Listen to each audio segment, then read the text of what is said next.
अगर आप ये वीडियो YouTube पर देख रहे हैं तो हमारे चैनल को सब्सक्राइब करें और बेल आइकन को दबाना ना भूलें। अगर आप Facebook पर ये वीडियो देख रहे हैं तो हमारे पेज को लाइक करें। बुराड़ी संत नगर कमालपुर वार्ड नंबर 9 के निगम पार्षद कौस्तुभानंद बलौदी के निवेदन पर संत निरंकारी मिशन ने एक बार फिर मानवता का हाथ बढ़ाया।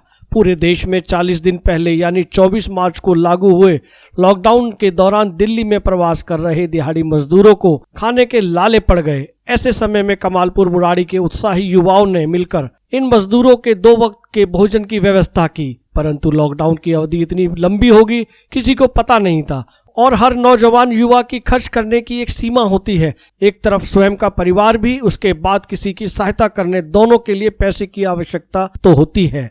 इन नौजवानों की जेब ने जवाब देना शुरू किया, लेकिन हौसले कमजोर नहीं हुए। नौजवानों को पता चला कि संत निरंकारी मिशन के ग्राउंड नंबर 8 बुराड़ी चौक से रोज दोपहर और रात को जरूरतमंद व्यक्तियों के लिए लंगर बनकर जाता है, तो क्यों ना निरंकारी मिशन से बात की जाए। यह सभी स्थानीय निगम पार्षद श्री कौस्तुभानंद बलौदी से मिले और इस बारे में जिक्र किया। निगम पार्षद को सुझाव बहुत अच्छा लगा।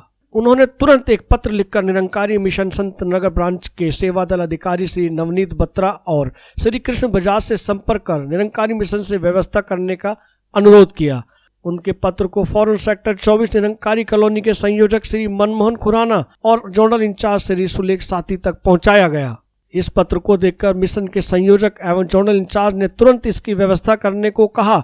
बता दें कि संत निरंकारी मिशन आध्यात्मिक जागरूकता के अपने मूल विचारधाराओं के साथ पिछले 90 वर्षों से सामाजिक उत्थान, राहत और पुनर्वास में योगदान दे रहा है। उनके पिछले गुरुओं की भांति इस प्रेम भाईचारे वाले मिशन को वर्तमान सदगुरु सुदीक्षा जी महाराज भी मिशन को आगे लेकर जा रही हैं। भोजन का वितरण हो रहा है, ये किन लोगों को दिया जा रहा है और किसकी तरफ से हो रहा है? यहाँ पर जो एक भोजन की व्यवस्था है निरंकारी मिशन माता जी की तरफ से, यहाँ पर ये भोजन का वितरण हो रहा है। और खासकर जो मजदूर यहाँ पर फंसे हुए हैं, काम तो इस समय कुछ है नहीं, लेकिन अपने घरों में भी नहीं जा सकते हैं। लॉकडाउन को देखते जो जहाँ है जैसे की व्यवस्था में हमारा जो निरंकारी जो संस्था है ये पूरे भारतवर्ष में और ख़ासकर आज ये 9 नंबर वार्ड कमल विहार कमालपुर में आज 41 फुटा पे ये सेवा दे रहे हैं। ये पिछले काफ़ी दिनों से सेवा यहाँ पर चल रही है। आज पुनः मुझे भी यहाँ पर आने का एक सौभाग्य प्राप्त हुआ। कमल विहार में बहुत सारे जगहों पे हो रहा है। मेरे ही वार्ड नंबर 9 कमालपुर में के अंतर्गत कल प्रेम नगर में भी ये सेवा गई हुई थी जो मेरी जानकारी में है, लेकिन मुझे पता लगा है कि ये सेवा काफ़ी दिनों से चल रही है और निरंतर चलती रहेगी। मैं संस्था से पुनः आग्रह करना चाहता हूँ, जिस प्रकार की आपने जो सेवा यहाँ पर दी है ये सेवा निरंतर बनी रहे। इसमें यदि कहीं हमारा भी सहयोग की आवश्यकता हो तो उस सहयोग के लिए कि आप हमको कह सकते हैं, हम वो सेवा आपको देने को हमेशा तत्पर रहेंगे। दासजीत सिंह निरंकारी मिशन की तरफ से ये बात रख रहा है और जैसे ये लंगर वितरण किया जा रहा है उसी तरह से ज़रूरतमंदों को राशन भी दिया गया और जगह जगह सैनिटाइज़र भी बांटे गए और मास्क भी बांटे गए हैं। और भी जहाँ भी किसी को पैसे की ज़रूरत पड़ती है तो हर प्रकार से जो है सबकी जो है जो ज़रूरतमंद है उनकी सेवा के लिए ये निरंकारी मिशन कर रहा है और आगे भी हमेशा तैयार रहेगा। ये सदगुरु माता जी का आशीर्वाद है और उनकी ही कृपा से ये सारा काम हो रहा है। हम लोग तो सिर्फ करने वाले हैं, कराने वाले वो हैं।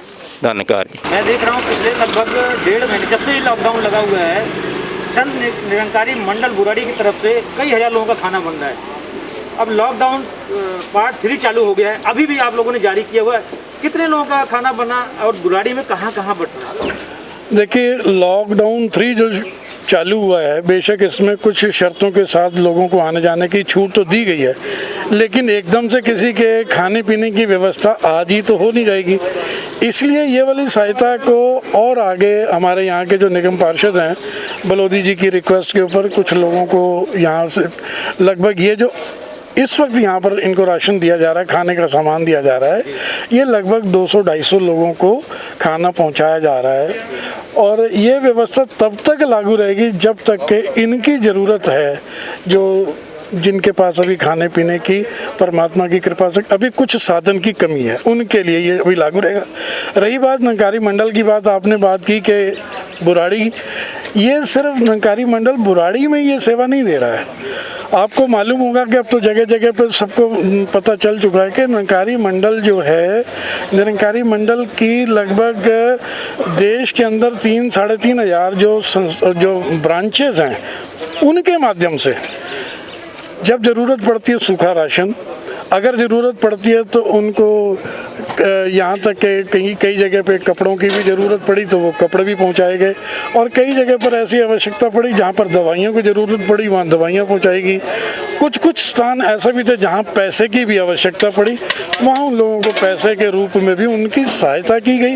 और ये सारी चीज़ें जो हैं निरंकारी भक्त कर पा रहे हैं तो सदगुरु माता सुदीक्षा जी महाराज की कृपा से और उनके आशीर्वाद से, उनके आदेश से ये सारे कार्य पूरे हिंदुस्तान में, पूरी दुनिया में किए जा रहे हैं। लॉकडाउन बढ़ने से क्या लगता है कुछ चुनौतियां सामने फेस करना पड़ रहा है? देखिए, सबसे पहली चुनौती तो यही है कि लॉकडाउन को तीसरा लॉकडाउन जो बढ़ा है उसमें सबसे पहली चुनौती है कि अभी जो इस वर्ग के लोग हैं जिन तक अभी खाना पहुंचना तो ज़रूरी है ही है, लेकिन अभी इनकी आय का साधन, क्योंकि लॉकडाउन में एक तरफ लॉकडाउन खोला तो गया है लेकिन फिर भी कुछ बंदिशें लागू हैं। उन बंदिशों के कारण इन सब को अभी काम मिल पाना इतना आसान नहीं होगा जितना हम सोच सकते हैं या महसूस कर सकते हैं।